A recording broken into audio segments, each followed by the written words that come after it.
Good morning, it's Shanna. If you're returning, I just want to start this video by saying thank you for sticking with me. This deck series thing that I've been doing is much bigger than I anticipated. So we're going to do a wrap up today, and then hopefully I've already put out one more deck shelf, which means I should have 2 left. That being said, they're either going to be very long or very quick because I still have quite a few decks to get through. And a lot of you have said that you're enjoying this, which is great. I know I love, shelf tours or like collection tours, but I'm also starting to feel like I'm driving you guys crazy. So thank you for bearing with me. If you're not interested in those, I'll definitely be getting back to like our regularly scheduled programming. Once those are done, I just, now that I've started and I'm in this deep, I've got to finish, right? So all of that said, this video is about May's wrap up. So I have a few, well, maybe like 1 or 2 different things, and not very many decks came in, which is interesting, although not necessarily, especially where I've been going through all of my decks. There's a bit of, no, I won't say overwhelmed because I really don't feel overwhelmed, but sort of just realizing like how much I do have and how little I want to bring in anything else right now. So with all of that said, let's kind of just jump right in with the new thing this week. So I went down a rabbit hole of traveler's notebooks. With all the changes at work, I wanted to try a different planner because the Happy Planner that I was using, it was just too big. I wasn't using up the pages, and the space it was too much, and it was just like empty week after week. So I went through a couple different systems here on YouTube, like watching walkthroughs to decide which one I thought would work for me, and I just settled on Traveler's Notebook. Spoiler alert. That's not the one I decided to use, but I did figure out that a traveler's notebook is a really fantastic way to do a commonplace journal, which I've been wanting to try.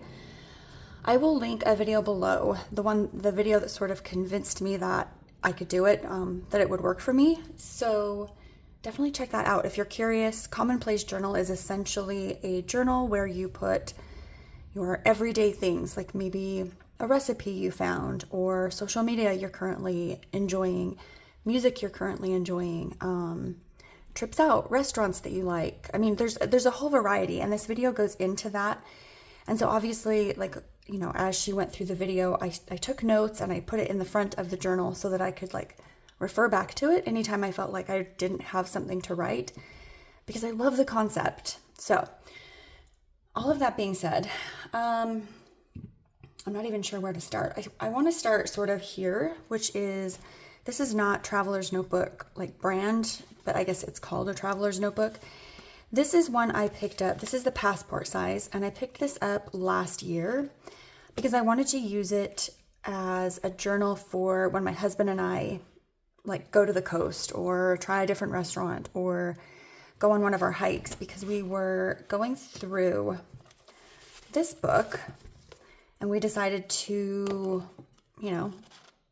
do these hikes. We wanted to kind of go, not necessarily in order, but pick one and do several every year. So, I've mentioned before, we did this at the end of last summer, and so we really only got one hike in before it turned cool, and we didn't go back out. So that's a goal for this year. So what I did for this particular,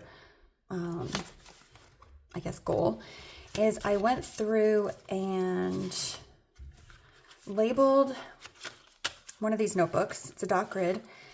I numbered it. So every number will correspond to a numbered hike in this book. They're all numbered.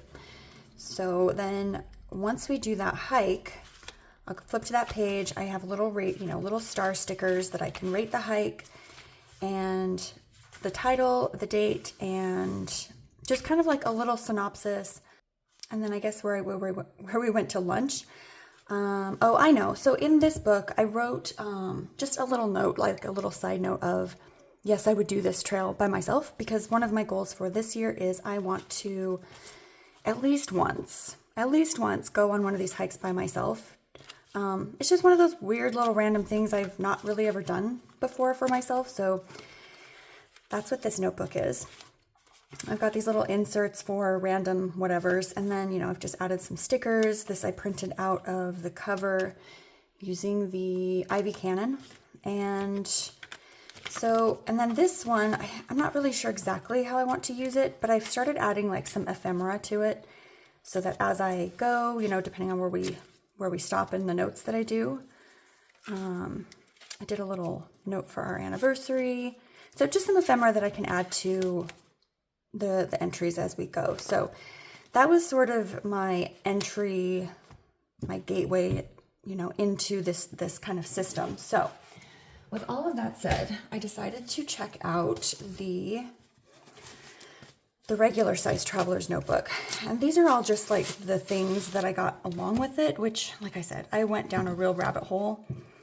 I'm not going to get into how to use it because there's like a whole system on how to use it, how to combine the books and all the things. I'm probably not going to make any of that content just because there's a lot already out there, and while I am excited to use this system, it's not something I necessarily want to explore in this channel necessarily.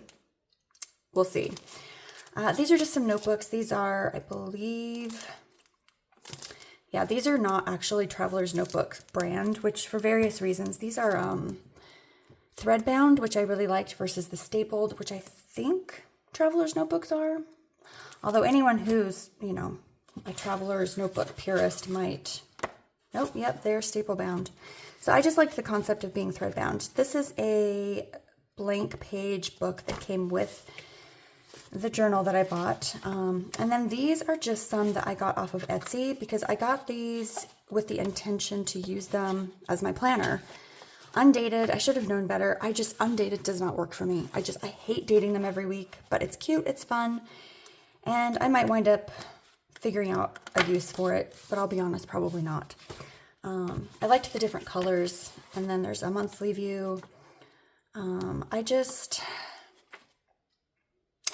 planner, it just didn't work for me as a planner, so I'm okay with that. It is what it is. These weren't terribly expensive. I will link this shop below because they do have a lot of fun, different, you know, Traveler's Notebook inserts. So that's all of the extras. Okay, and then as I started using the notebook, I wanted to give this particular insert a try. Though to be honest, I should have just chosen one, and I probably would have gone with this one just because I feel like it's going to last longer, but it's essentially the same thing. You've got the inserts, you have like a little pocket here, and then you have a zipper. However, I bought these on the same day that I bought this case, which I love a lot more. So I probably won't be using those, but it's always nice to have like extra little pieces, you know, that you can kind of play with as you learn to use your Traveler's Notebook. So I have my favorite pen here, which I will just say for the record, I have no intention of going down the whole like pen, fountain pen, uber expensive pen, you know, dark place. That's not something I'm interested in. So yeah, I've just got my trusty Pilot G2. It writes smooth. It's nice and black. I have zero issues with it, and there's no bleed through. So this is meant for, I believe, an A5, if I remember correctly. So it's a little bit wider, which I'm completely fine with because otherwise it fits perfectly. And you've got a little thing here and a couple envelopes here. And then again, I've just got different star rating stickers for various things. And then basically, so here's my little list. This is some of the things that video recommended. So she keeps track of shows, videos, media, quotes, articles, and then she does reflections on them. I wanted to remember to take screenshots that I could print, music I like, people I admire, perimenopause information like symptoms, which, you know, she talked about a lot of, I guess she has some chronic illnesses, or actually maybe it wasn't her. There was another one. But anyway, this gal, she takes notes and keeps track of different things because she was just recently diagnosed with autism. So I put that in here for myself, ADHD info, autism info, purchases that I've made, favorite Dutch Bros, because if you know, Dutch Bros has a ton of coffee and different drinks, and but anyway, I'll get into all of that here in a minute. And then images and graphs. So it's kind of like a little reminder of like, hey, these are the things you want to keep track of. So, because sometimes I get into it and I'm like, what do I even want to write in here? So this is a traveler's notebook. I think it's called a pencil board, if I remember correctly. Basically, you can just put it behind your pages to write so that you're not pressing into, you know, the following page, which to me, this is indispensable. It was like $6 on jet pens. I'll link that below. Although honestly, any of these things you could just search, but I'll include it below. And then I went through and I decided to kind of pre-set up a few pages. Make sure I'm in camera here. So I just added a couple stickers. I have this huge margin here because I had something washi here that I decided to take out. So ignore that. And then, you know, just a little like kind of a journal. Like my husband and I went out to dinner the other night, and then I went ahead and just pre-decorated a couple of pages, a few. I didn't get too far ahead because again, like once I get going on it, probably I'll wind up changing up like how I use it. So I left it fairly open. I did go ahead and use a couple of stickers that I've had in my sticker book, which I think I've shown on here before, but I literally bought myself a sticker book on Etsy with release paper because I have all these stickers. You know, you get stickers when you go places, and the place I work has cute stickers, so I'm always bringing them home. We get free samples a lot of the time. Old planner stickers that are like the last ones in an entire book that I just couldn't get rid of because they were so cute. So I went through and I took out some that I thought would be fun in here and used them. And then as far as, so this is like my Dutch Bros page. This is a sticker. They always give out stickers. It's like once a month or something, or every couple months they'll give out free stickers on a specific day if you're like the first, 100 people or whatever. So I have this, and then I just thought I would write like the date and what I drank and whether I liked it, and then a couple of my favorites from last winter that I just really, really loved, and I'm hoping they come back with. So that's that insert. And then this one is a sticker release insert. So this is stuck on there forever, which I'm good with. And then just, another little sticker that I took out of my sticker book. And then just to be able to have release paper within here is really nice because like if I go somewhere and maybe I just want to keep a separate sticker book, it's nice to have a second one. So, and then obviously, you have your clip because, the pages kind of like to open. So when you open your book like this, say like this, then you can clip this and it will stay down. Sometimes people will do this so that they can write. Anyway, it's a whole thing. It's a whole system.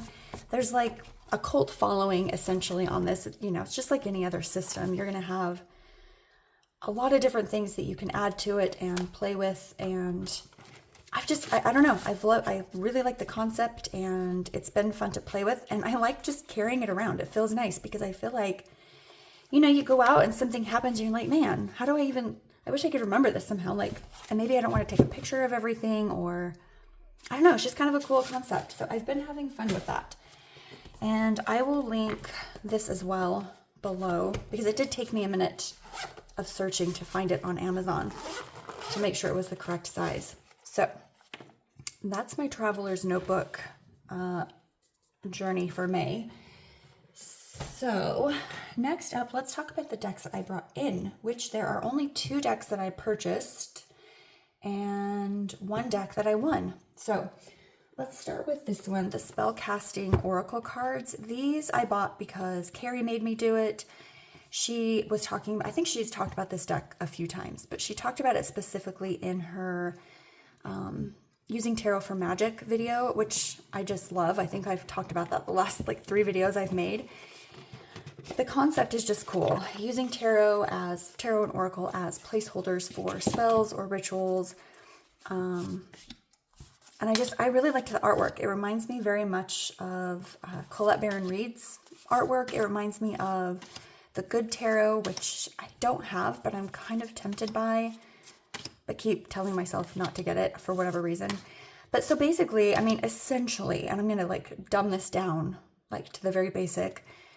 So I highly recommend going to watch her video if you're curious. But basically, she will take a card, whether it's a tarot card or an oracle card, and she'll use a spread. She'll put together a spread, or she'll just use a single card, depending on what it is she's doing. And then, so say like she wants to do a spell or a ritual manifestation about her family, or your family, my family, whoever's doing it, then she would use this card and build the spell around that. So I just thought they were great keywords, and I really liked the art, and I just, again, the keywords just seemed like very useful. So I just, you know, it's a mass market. I think I found it for, I don't know, $16 or something. So it's just kind of a cool little one to have in my collection. So here are the backs, and next, obviously, I bought The Spiritual Meaning of Birds. This one was all over Instagram for a couple of days, couple of weeks. I still see it pop up every now and then. This is by Erin Murphy Hiscock. And did someone else write it, or is it just her? I guess it's just her. And I'm going to assume, so I know a lot of this artwork is John James Audubon. You know, a lot of it's recognizable. There's the King of Cups. Like, it's funny to go through these because Eight of Swords, you know, I can see these and I'm like, oh, that was what I used this card for, or this image for. But I think, I'm fairly certain she has also, like some of these, I think, has also added some of her own images, if I'm not mistaken. So it's just pretty, you know, it's birds. I love it. Had to get it. Need I say more? So it's pretty. I really like it. Do I use it with Little Bird? I haven't really yet. I haven't really like found a place to slot this other than just to have it, to say I have it, because it's pretty. But like I said, I've only had this for a few weeks, so I'm sure that eventually it will find its place, you know, in my practice. So next is the deck I won. This I won from Sara over at Cedar Moon Witch. She had a contest over on her YouTube channel. I'll link her below. And it was so funny. I thought, you know, there's no way I'm going to win this, but I'm going to I think you had to like her, subscribe to her page or something and comment whatever it was. I don't remember. But yeah, a few weeks later, she messaged me and was like, hey, you won a deck. So I was really excited. This isn't one that I had intended to purchase for myself. However, I always kind of thought that if I had this deck, I'm going to tuck these below, that I knew I had a very specific job that I would do for it, or use it for. So now that I have it, I can go ahead and, oh, these are in order. Do I care? Maybe I care. I can kind of plan to have it for that purpose. That being said, it's something that I probably won't use it for quite some time. Like, this is kind of an in the future kind of thing, and I'm fine with that. So it's a fun one to have in my collection, and knowing that there's something specific I want to use it for. So thank you, Sara, for this. I was thrilled to learn that I had won. I guess she had an extra deck is why she did the contest. So very sweet and generous. That's the Wisdom of Pooh Tarot. So that's literally all of the decks I brought in this month, which, you know, if you've been here for a minute, you know that's not very many, and I am so okay with that. Okay, so next I want to talk about a couple of the crystals that I brought in. This is a kyanite crystal skull. I am obsessed. I've talked about before, I've started incorporating a specific color for my altar for each month, and so I assigned blue to May. So like I have my thread here, I have some lapis lazuli, not sure if that's how you pronounce it.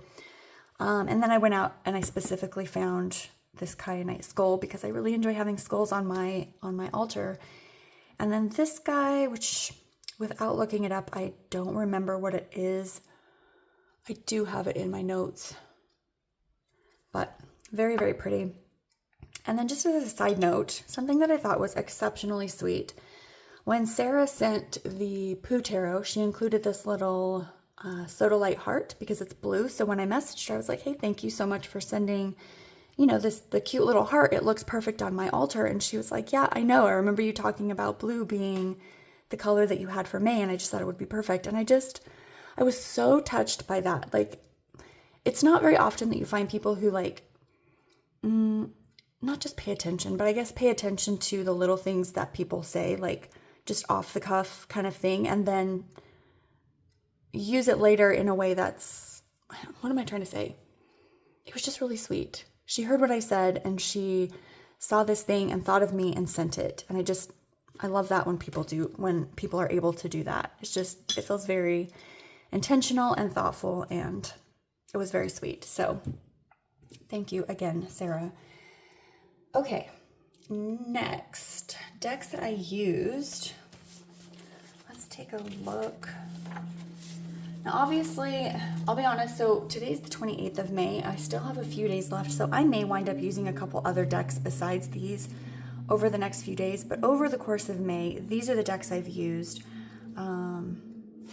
Let's see, I did not prepare this ahead of time, actually, but I'm going to go ahead and pull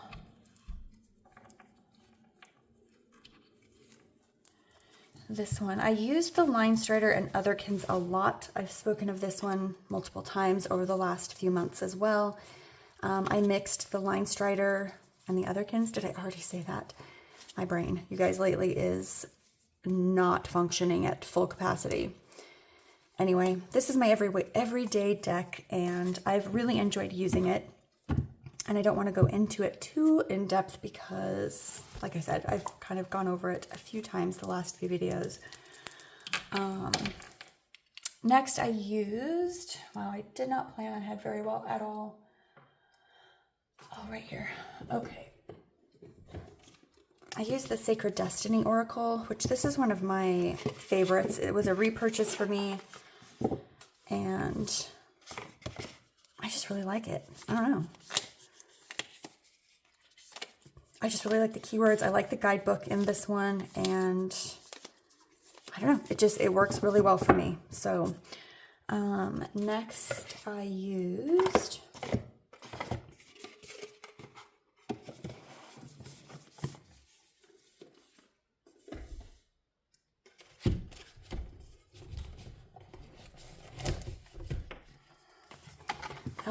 the Tildwick Tarot. And it's funny, I think I've mentioned before that, you know, in the past I've assigned certain decks to each month. And then I would, you know, include other decks as well, but I would have specific decks for specific months. But that just hasn't really been the case for me this year. So I've just been using whatever's been calling to me, and it's been a lot more fluid, I think, and enjoyable, and I just didn't feel quite as boxed in as I did in the past. And, you know, I didn't feel like negatively boxed in the past. It wasn't like I set rules that I had to enforce upon myself, but, you know, it's just kind of how I wanted to do it. It's how it worked for me. And this year I've sort of come out of that. So it's been an enjoyable practice getting to use more of my decks each month. And then the next one is the Spiritual Meaning of Birds, which I've already shown. And then I also used the Gentle Tarot. This deck is so good. I put off getting this deck for such a long time. And then when I bought it for my daughter, I realized that it was probably worth getting myself. So purchased a copy. I know everybody has seen this, so I won't really like flip through it too much, but it's just been a good one. And it is, you know, it lives up to its name. It is, in fact, the Gentle Tarot. So it's been an enjoyable one to just have and use.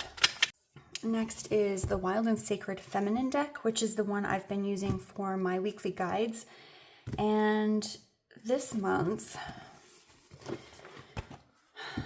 I've mentioned it before. Sometimes, you know, the guides that that are chosen or I choose or whatever, I shuffle the cards and then I allow a jumper to come out, and that's my guide for the week.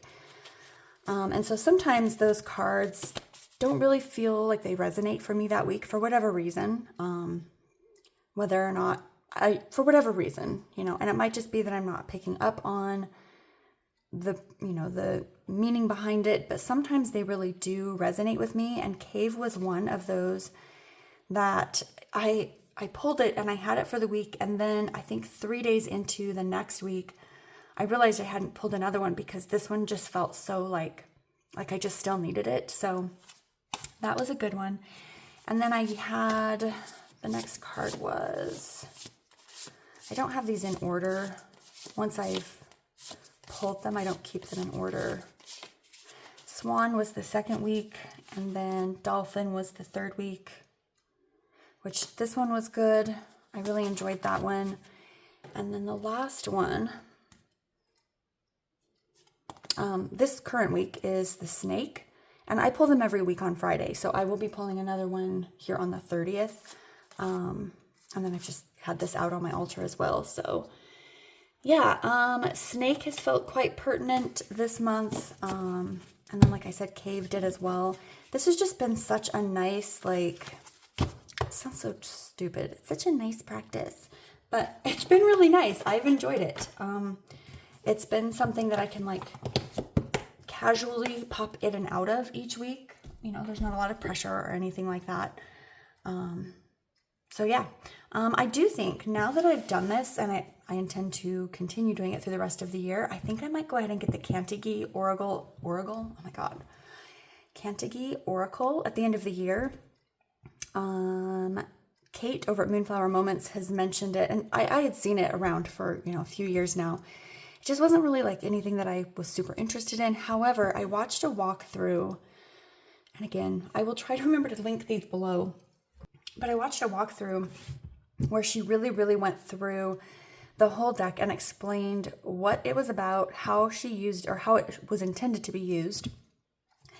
And it really convinced me that I think next year I would like to continue this practice of a card a week, which that was the premise of the Kantigi Oracle, was meant to be used that way. So I'm excited to try that. All of that to be said. Next, I used the Majestic Earth Tarot, which this is such a nice deck. I love this one. Again, most of these we've all seen a zillion times. It's just beautiful. I like the feeling it evokes when I use it, and I enjoy its energy. I enjoy its voice. And it's had a really good voice for me for May. So, and then last deck that I used this month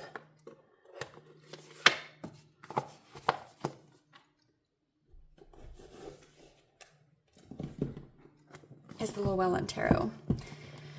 This one has previously been assigned to, or as my August deck, but as I mentioned, where I'm kind of just, you know, kind of exploring other options as far as decks go.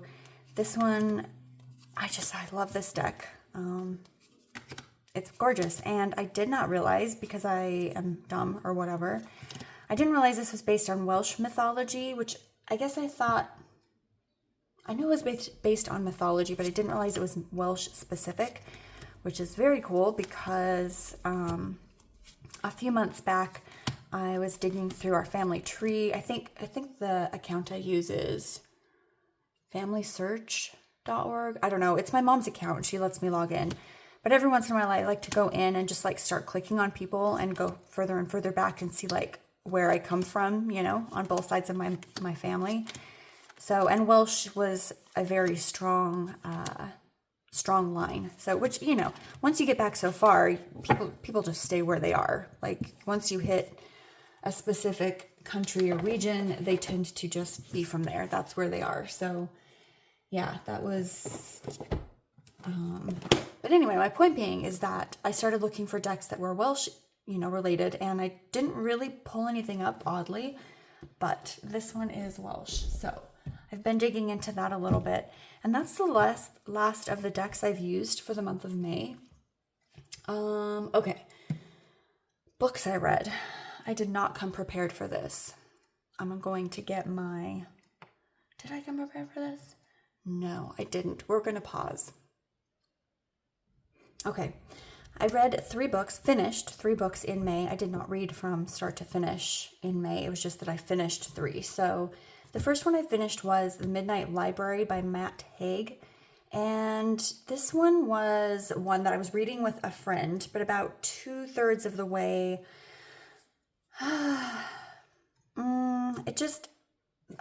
anyway, lost my train of thought. About 2/3 of the way, my friend no longer had time to read it, so I just went ahead and read it by myself. And I'm a little surprised I was able to finish it. Well, actually, I'm not. Okay, I was going to say, I'm surprised I was able to finish it because usually if I'm bored by a book or it just doesn't feel like it's going anywhere, I don't finish reading it. It's just, that's not my personality. Like if I don't like it, I'm just going to put it away or donate it or whatever. I'm not going to spend my time slogging my way through it. Yeah, about 2/3 of the way through, it really picked up and I enjoyed it. Basically, this girl, I'm so bad at this. I don't even remember the main character's name. Doesn't really matter, really. This girl basically hates her life, and she decides to take her life. And that's not a spoiler, that's like the beginning of the book. So she winds up in the Midnight Library where she meets up with someone who she recognizes. I won't go into too many details, but basically this person allows her to go back and relive certain aspects of her life to see and ultimately choose whether or not she wants to live a different life. It's still her life, but like a different path.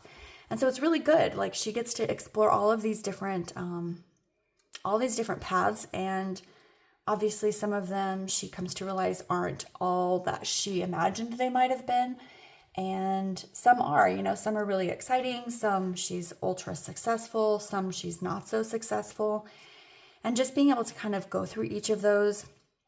And then, the story is that something happens and basically her decision-making has to be sped up. So all in all, I would say it was really good. I liked how it ended. I liked the quote. There was one quote in there. It said, "I may not have been sure about what did interest me, but I was absolutely sure about what didn't." And that just made me laugh because I was like, yes, I know what doesn't interest me. I know what I don't like, but it's really hard to put into words what I do like and what does interest me sometimes. So I gave that one a 4 stars. Next, I read Hills of Shivers and Shadows by Pam Goodwin. I don't have a sticker on here yet.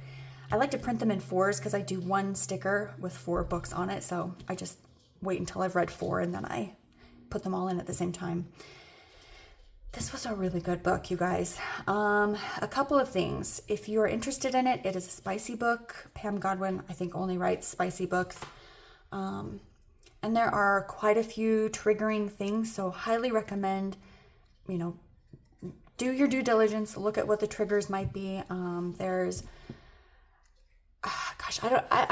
not sure how to tell you the triggers without giving stuff away. So I'm not going to. I'm going to leave that up to people who are good at not giving spoiler alerts. But yeah, there's a lot of triggering things in this book. But it was really good. I really liked the main character. I really liked the narrator who narrates the male characters. I think in one of the last videos I mentioned that he narrates for four voices, but actually he narrates 5, and he's just really good. So it was just it was audiobook, obviously. Let's see, what did I write? There was only a handful of overly dramatic monologues, and overall it was just well written. Like I said, I liked the main character. She wasn't, I didn't feel like she was like your typical heroine where she was like, oh, I'm just so plain and boring, but actually she's gorgeous or whatever. Like she doesn't really say that about herself. She's confident, and I think she realizes that she's pretty. Like that's not really like part of the story. So she's not an annoying character. I don't think she is. And I figured out, and I've kind of gone over this in the past as well, a couple past videos, that I've learned how to sort of do this new, it's not new. I watched a video where a person did her book journal in this format, and I really enjoyed it. It just felt like low pressure to where I could just write, oh, I'm in this chapter and this thing happened. It wasn't like I had to go through every chapter, you know, and write something about it. It was just when it resonated with me. Also, don't zoom in, don't look at this if you don't want spoilers. This has spoilers in it. But the format itself, I'll try to remember to link that video again below. Okay, here I am rambling about nonsense things when really I should have been telling you about what the book was about. Basically, Frankie gets kidnapped by a man who takes her to a remote location in Alaska, and he's there with his 3 sons. And it's basically her trying to figure out how to survive, and obviously, you know, relationships ensue. So it's really good. I liked the character play and just the emotional aspect of these characters as they interact. And then, let's see. Oh, the next I read, which is not in here yet. Did I put it in here? No, I don't think I have yet. Should put it here. The next book I finished was The Sirens by Amelia Hart. She's the one that wrote Wayward. Let's see if I can pull up Wayward. Yeah. This is the other one that I've read this one by her as well, which I really enjoyed. I think this was an audible book for me as well. No, it wasn't. I do have the book. It was good. It was very, it was an easy read. This one was an easy read. Now, Sirens, I'm not sure why I finished this book, to be honest. It wasn't good. Like, and if you go through and read the reviews, a lot of the reviews are exactly what I would have written, or they are what I wrote. It just wasn't as good as I'd hoped. The story was slow and never felt fully developed. It was relatively predictable, and none of the characters were particularly likable. Like, I didn't really care about any of the characters. And like the thing at the end that you find out was not particularly like shocking. I was like, yeah, and so I mean, I gave it 3 stars because I did wind up finishing it, which obviously says something. So I don't know, if you really liked Wayward, I would say sure. If you need, if you need a beach read, a pool read, grab it. This cover is the hardback cover. I bought the the paperback cover, which is different, which is unfortunate because had this been the cover, I may have kept it because the Wayward cover is also very pretty. But as it is, it's in my donate bin. So it was just okay. All right, those are the books I read. What next? A quick check-in, I guess. My half marathon training, it's going well. Shockingly, I know. Last week, I got up to 7 miles for my long run this week. So if you're familiar with like long distance training, you kind of like build up to your long run, each week you have a longer run. And then once you sort of hit like a pinnacle of after 2 or 3 weeks, then you sort of bump back. So like this week I'll have a 4-mile long run. And then next week I'm sure I'll go up to like 8.5 or 9, probably 8.5. So yeah, I'm there and it was enjoyable and I'm doing it. So go me, I guess. So how are we at? 40 minutes, holy moly. Yeah, it's a good place to stop because I have another video, at least one more video to record for this week. So thank you for joining me and thank you for all the lovely comments. You guys are always so sweet and I will catch up with you guys in the next video.